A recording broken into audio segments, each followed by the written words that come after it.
First Flight, Chapter 2, Nelson Mandela, Long Walk to Freedom.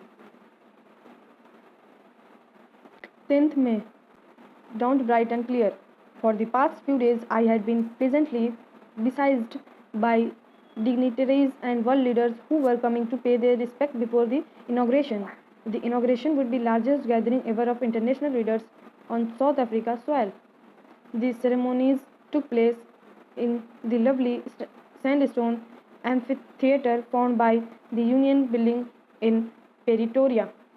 For decades, this had been the seat of white supremacy, and now it was the site of rainbow gathering of different colors and nations for installation of South Africa's first democratic non-racial government. On the lovely autumn day, I was accompanied by my daughter Zenani. On the podium, Mr. De Klerk was the first sworn in as second deputy president. Then Thabo Mbeki was sworn in as first deputy president. When it was my turn, I pledged to obey and uphold the Constitution and to devote myself to the well-being of the Republic and its people.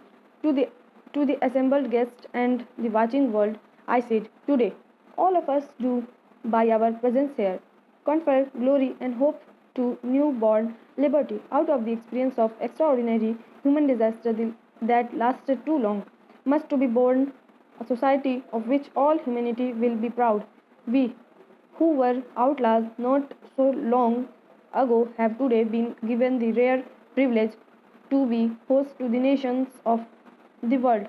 On our own soil, we thank all of our distinguished international guests for having come to take possession with the people of our country of what is, after all, a common victory for justice, for peace, for human dignity. We have at last achieved our political emancipation.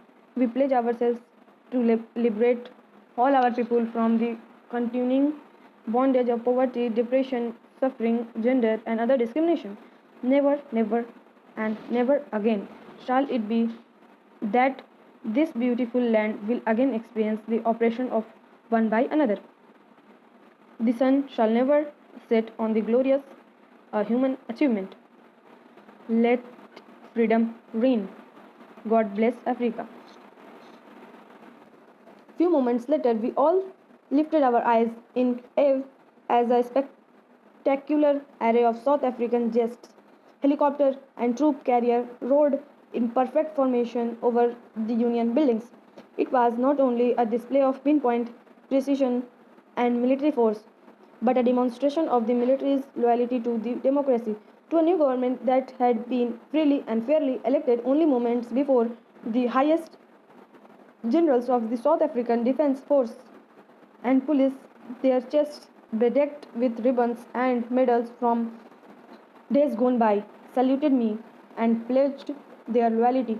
I was not unmindful of the fact that not so many years before they would not have saluted but arrested me. Finally, a chevron of Impala jets left a smoke trail of the black, red, green, blue, and gold of the new South African flag.